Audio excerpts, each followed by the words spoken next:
Good morning. It is June 2nd, and the last couple of days really have been so numb to everything that's been going on. There was just a lot of influx of mad and sad and wondering how we have evolved to this. I thought we were above all of this and all the chaos and the craziness. Years ago, I would have been one to voice something and to be in the forefront, but now I've learned to listen a little bit more.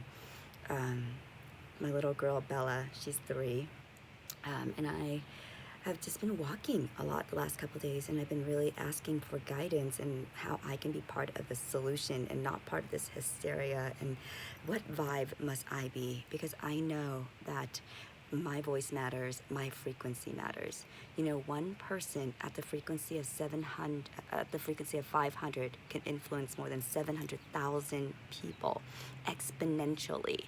And so before I went back out into the real world, I wanted to make sure that I was in the highest vibration possible and being part of the solution. There's that saying that be the change you want to see in the world.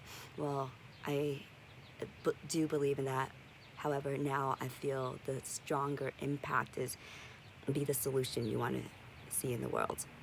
And so Bella and I walked a lot the last couple of days, and we walked with our swords. Actually, here's my sword right now. Okay, this is my wushu sword, the one that kind of bends. Then I also have another one.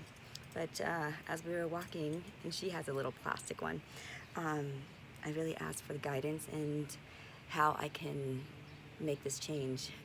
So we came back and we sat in front of our house, and she grabbed a book. And she grabbed this book, The Little Soul and the Sun. It's by Neil Donald Walsh. And it's been years since I read this. I read this when she was first born. So I want to read it to you. This is going to be a longer live. And I hope that it resonates with you. But I may cry during this time because this is live and I only read it once yesterday. And I cried then.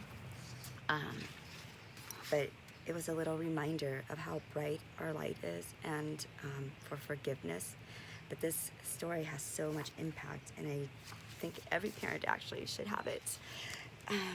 So it's a children's parable adapted from Conversations with God. So here we go. I hope you enjoy the story, and you can let your children listen to it as well. Okay, now I try to do this horizontally so you can see it more, but for some reason my stand is not allowing me to do that.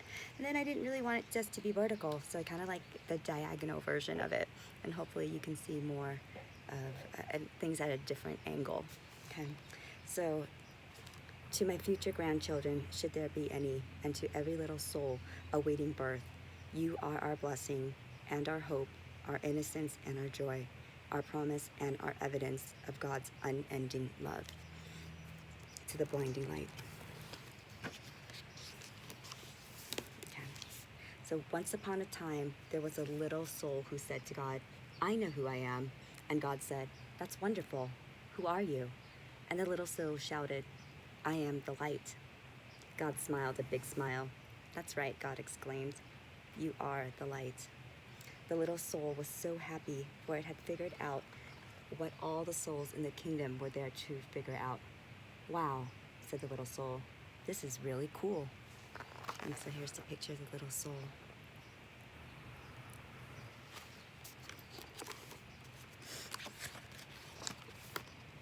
But soon, knowing who it was not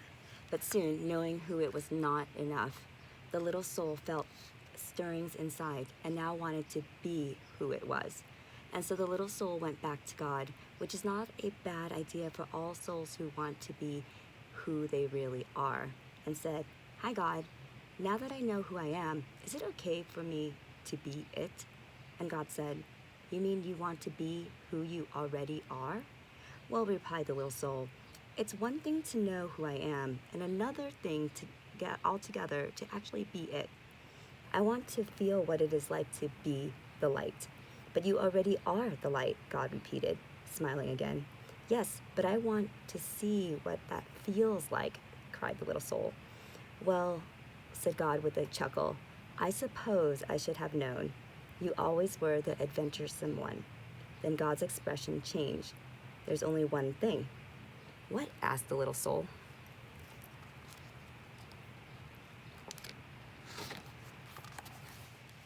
Well,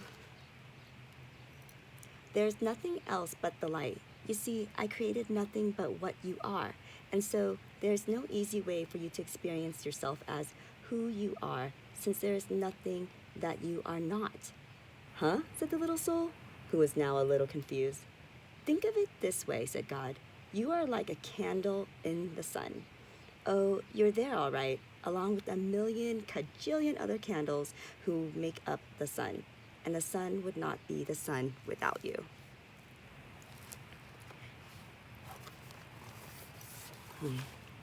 Nay, it would be a sun without one of its candles, and that would not be the sun at all, for it would not shine as brightly. Yet how to know yourself as the light when you are amidst the light, that is the question. Well, the little soul perked up. You're a god. Think of something. Once more, God smiled. I already have, God said, since you cannot see yourself as the light when you are in the light. We'll surround you with darkness.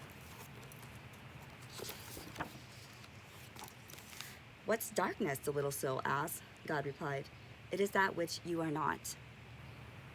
Will I be afraid of the dark? Cried the little soul. Only if you choose to be, God answered. There is nothing, really, to be afraid of, unless you decide that there is. You see, we are making it all up. We are pretending. Oh, said the little soul, and felt better already. Then God explained that, in order to experience anything at all, the exact opposite of it will appear.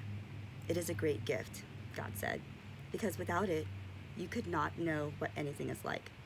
You could not know warm without cold, up without down, fast without slow.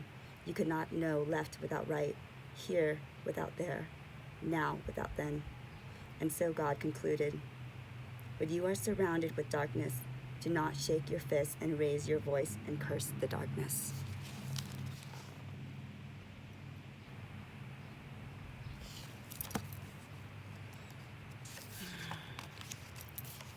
Rather, be a light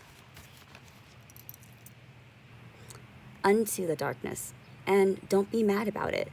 Then you will know who you really are, and all others will know too. Let your light so shine that everyone will know how special you are. You mean it's okay to let others see how special I am? Asked the little soul. Of course, God chuckled. It's very okay. But remember, special does not mean better. Everybody is special, each in their own way. Yet many others have forgotten that. They will see that it is okay for them to be special only when they see that it is okay for you to be special. Wow, said the little soul, dancing and skipping and laughing and jumping with joy. I can be as special as I want to be? Yes, and you can start right now, said God, who was dancing and skipping and laughing right along with the little soul. What part of special do you want to be?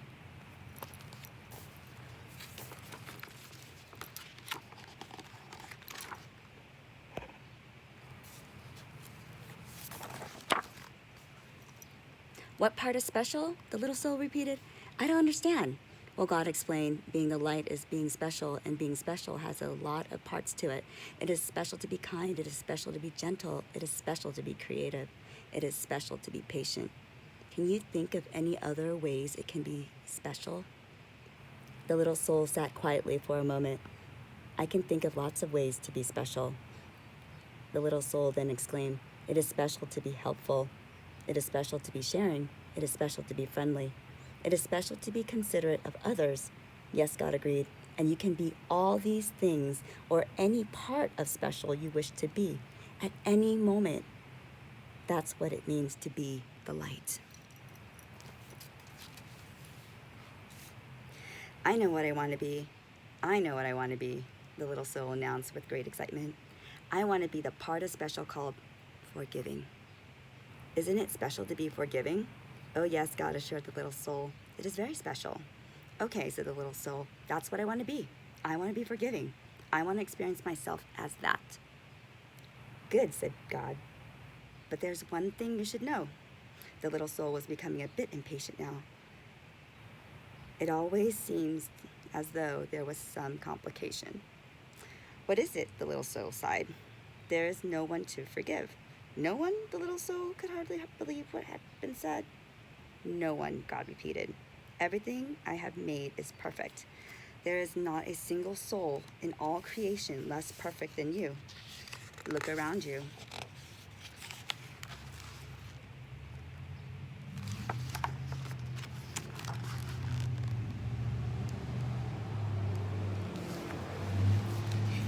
It was then that the little soul realized a large crowd had gathered.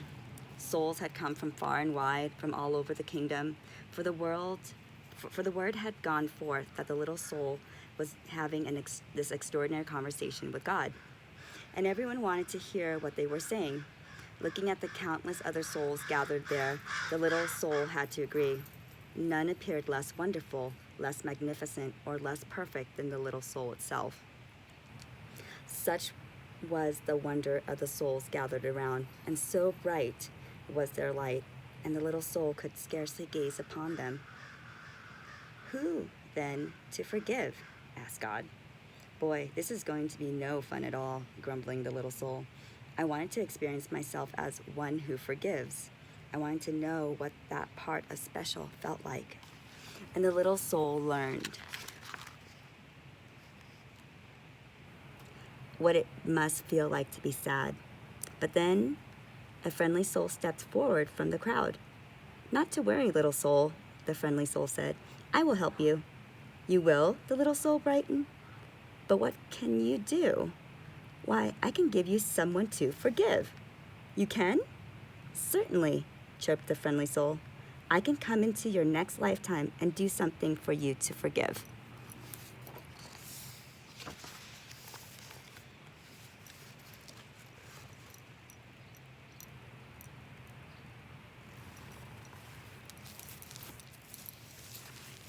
But why?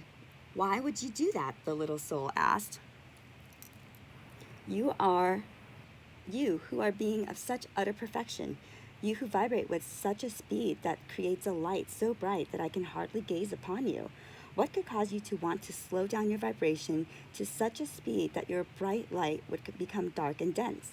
What could cause you, who are so light that you dance upon the stars and move throughout the kingdom with the speed of your thought, to come into my life and make yourself so heavy that you could do this bad thing? Simple, the friendly soul said. I would do it because I love you.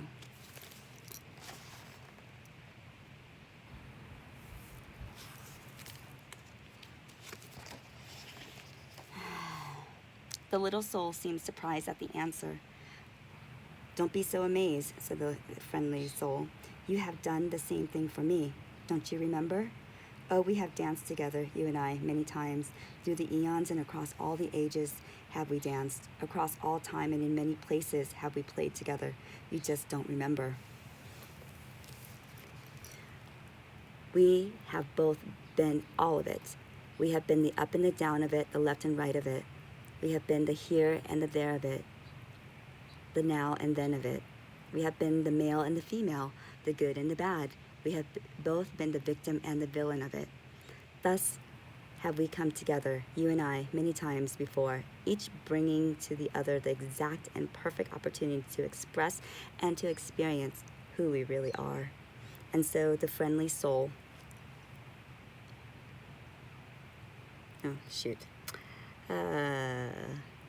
so the friendly soul explained a little further, I will come into your next lifetime and be the bad one this time. I will do something really terrible, and then you can experience yourself as the one who forgives.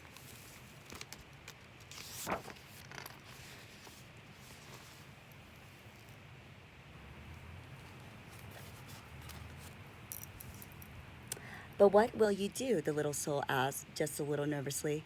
What will be so terrible? Oh, replied the friendly soul with a twinkle. We'll think of something.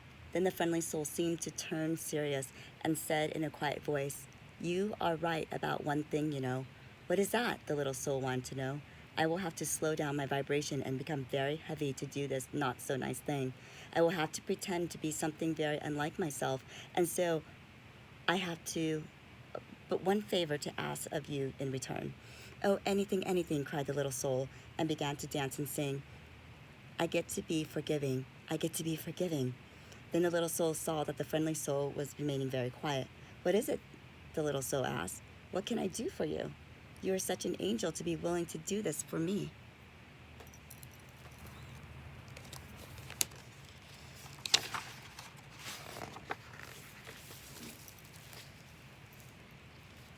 Of course, this friendly soul is an angel, God interrupted. Everyone is. Always remember, I have sent you nothing but angels. And so the little soul wanted more than ever to grant the friendly soul's request. What can I do for you? The little soul asked again. In the moment that I strike you and smite you, the friendly soul replied. In the moment that I do the worst to you that you could possibly imagine, in that very moment. Yes, the little soul interrupted. Yes? The friendly soul became quieter still. Remember who I really am. Oh, I will, cried the little soul. I promise. I will always remember you as I see you right here, right now.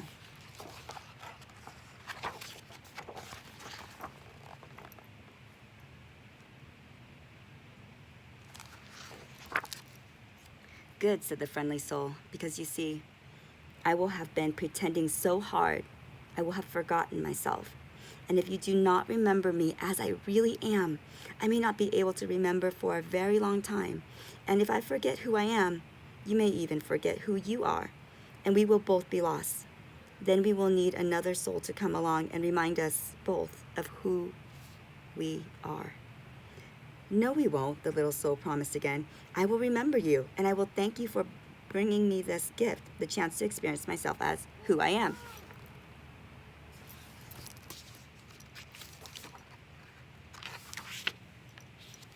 And so the agreement was made, and the soul went forth into a new lifetime, excited to be the light, which was very special, and excited to be the part of special called forgiveness. And the little soul awaited anxiously to be able to experience itself as forgiveness, and to thank whatever other soul made it possible.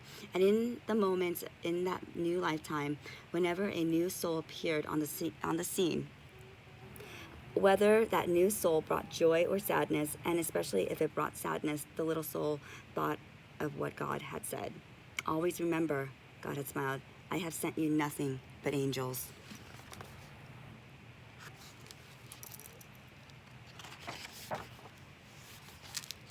So that was the story yesterday, and Bella picked it, and I was trying to read this before she got up, and guess what? It's a surprise. Here she is. Hi, baby girl. Say hi. We're doing a live. Say hi. Can you bless them, please? Please. Bless them. Send them a blessing ball of love. Wind it up first. Good. Can you do your sword for them? Your secret sword? Yeah. Awesome. So, I know these are uncertain times, and I hope that story can help you remember who you are, and forgiveness is the greatest gift. So whatever is happening, may you forgive yourself, may you forgive others, and be the light and vibrate higher.